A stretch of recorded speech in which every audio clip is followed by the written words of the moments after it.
Hello friends, welcome back to my YouTube channel Delhi को vlog. उम्मीद आप सब लोग अच्छे होंगे।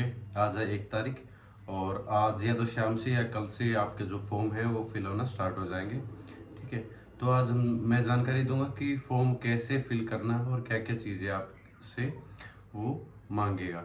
ठीक है, तो मेरे पास फॉर्म है, जो लास्ट ईयर का फॉर्म था वो कैसे फिल किया था उसके बारे में बता देता हूँ मैं। सबसे पहले जो नाम की डिटेल है वो सबमिट करनी है।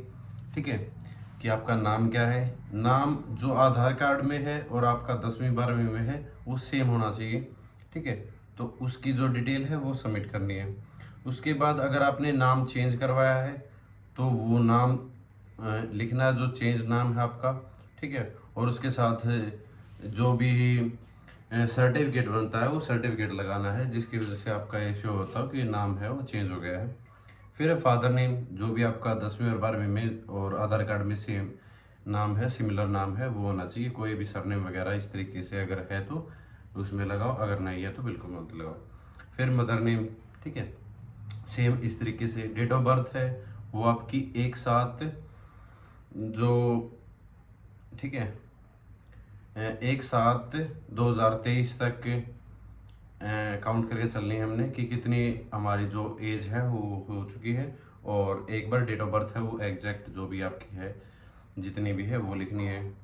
फिर जेंडर आपका, कैटेगरी, सिर्फ कैटेगरी में सर्टिफिकेट नहीं मांगेगा, कैटेगरी में ये मांगेगा SC से हो, ST से हो या OBC EWS जो भी आपका, वो कैटेगरी आपको एक बार सबमिट करनी है कि कौन सी कैटेगरी है।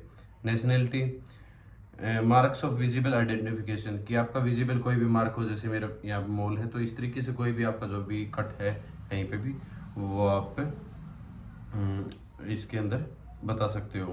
ठीक है, क्योंकि कई बार ये हो जाता है कि हमारे केस के अंदर एक था, एक लड़का जिसके जो हेयर्स थे वो बिल्कुल नहीं थे।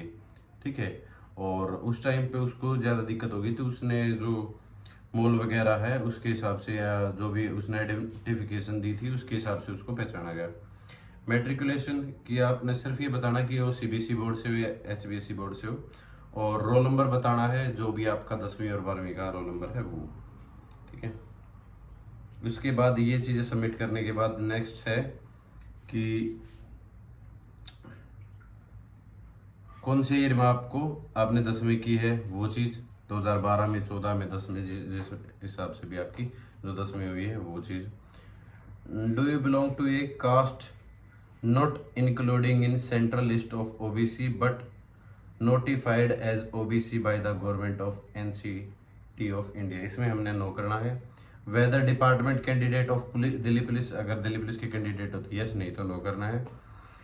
इसके बाद है वेदर सन या daughter of serving retired of deceased personal multiple tasking, MTS में अगर आप किसी के सन हो या डॉटर हो जो सर्विस के दौरान है वो जिनकी मृत्यु हो गई थी, तो वो चीज़ें यस और नो करनी है। Have you represented a state of any national level of the country of the international level in sports during proceeding 3 year from the closing date of receipt, अगर आप किसी नेशनल स्पोर्ट्स के अंदर हो तो वो चीज़ें आपको मेंशन करनी है। ठीक है, तो स्पोर्ट्स के बारे में आप लोगों को ये बताना पड़ा है कौन सा स्पोर्ट्स है। ठीक है, फिर आपको प्रेफरेंसेस ऑफ एग्जामिनेशन सेंटर की, सेंटर आपको कौन सा चूज करना है। आपको 3 ऑप्शन दिए जाएंगे, तो आप 3 ऑप्शन है वो चूज कर सकते हो कि प्रयागराज, आगरा, बरेली, दिल्ली। ठीक है, तो इस तरीके से आप सेंटर हो, 3 सेंटर है आप वो चूज कर सकते हो। फिर है वेदर एक्स सर्विसमैन, अगर एक्स सर्विसमैन हो तो यस, नहीं हो तो no. Have you already joined a civil post of availing benefits of reservation of ex serviceman, कि मतलब अगर आप एक्स सर्विसमैन और कोई और पोस्ट आपने ले रखी है तो उस चीज़ के बारे में भी यहाँ पर बताना है। ठीक है, तो उस चीज़ के बारे में थोड़ा और डिटेल में बताना कि कब आपने ज्वाइन करी थी वगैरह वगैरह। ठीक है, फिर है whether eligible for special quota as ESM for Delhi police, उसके अंदर यस और नो करना अगर स्पेशल कोटा है तो। वेदर सीकिंग एज रिलैक्सेशन, अगर एज रिलैक्सेशन आप ले रहे हो तो उसमें यस करना है, अगर नहीं ले रहे हो तो नो करना है।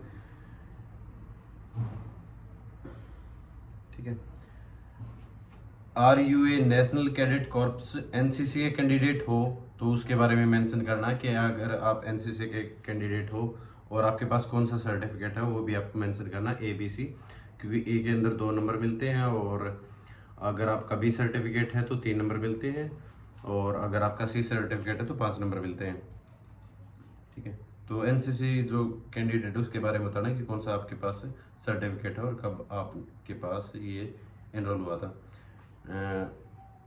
डिटेल्स ऑफ एजुकेशनल क्वालिफिकेशन, आपके पास एजुकेशनल क्वालिफिकेशन कौन सी है वो, और अगर आपके पास कोई हायर क्वालिफिकेशन है उसके बारे में भी आप लोगों को मेंशन करना है।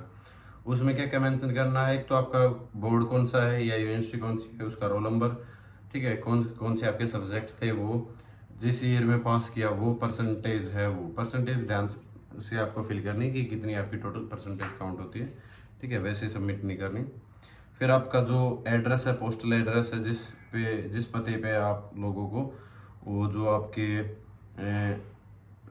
आपके डॉक्यूमेंट है या फिर ज्वाइनिंग लेटर भेजा जा सकता है या वेरिफिकेशन आएगी आपकी, ठीक है, मेडिकल की, वो आपकी भेजी जा सकती है, तो वो आपको ध्यानपूर्वक भरना। पोस्टल एड्रेस, ये जो भी आपका परमानेंट एड्रेस है वो भी आपको साथ में इंक्लूड करना है कि आपका परमानेंट एड्रेस कौन सा है और पोस्टल एड्रेस कौन सा है। ठीक है, पिन कोड वगैरह के साथ और ईमेल आईडी के साथ। उसके बाद आपका रिसेंटली फ़ोटो होना चाहिए, ठीक है, आपका, और साथ में सिग्नेचर होना चाहिए, तभी आपका सबमिट हो जाएगा। और ज़रूरी बात ये है कि इसके बाद फॉर्म फिल होने के बाद जो भी आपकी फ़ीस है वो प्लीज़ फ़ीस सबमिट कर दें। ये नहीं कि फॉर्म भर दिया और भूल गए कि फ़ीस भी सबमिट करनी है। ठीक है, और जो भी, ये सिर्फ फॉर्म के बारे में बता रहा था और उसके बाद भी और सारी डिटेल्स हैं कि क्या क्या आपको ध्यान रखना है फॉर्म फिल करते टाइम। ठीक है, उसके बारे में मैं नेक्स्ट वीडियो के अंदर बताता हूँ क्योंकि ये वीडियो थोड़ी लंबी हो जाएगी। ठीक है, तो ये था फॉर्म का जो भी इस तरीके से इन्फॉर्मेशन की किस तरीके से क्या क्या चीज़ें आपसे पूछेगा और ये चीज़ें आपके पास होनी चाहिए। आपके पास अभी ये अपलोड नहीं करवाएगा कोई भी सर्टिफिकेट, सिर्फ ये पूछेगा कि आप कौन सी कैटेगरी से हो, EWS, ST, OBC, ठीक है, इस तरीके वही आपको मेंशन करनी है। ये नहीं कि आप अगर OBC से हो तो जनरल से सबमिट कर दो। ठीक है, फिर ऐसी गलती नहीं करनी है और कोई भी जल्दबाजी नहीं करनी है आपको फॉर्म फिल करते टाइम। ठीक है, आराम से भरना और ना तो बिल्कुल फॉर्म फिल स्टार्ट होते ही नहीं भरने और ना फिर एंडिंग तक ले जाना, बीच में आप फॉर्म फिल है वो कर सकते हो। ठीक है, तो तब तक के लिए थैंक यू सो मच। जय हिंद, और अपनी तैयारी पे फोकस रखें, अपनी तैयारी लगातार करते रहे। जय हिंद।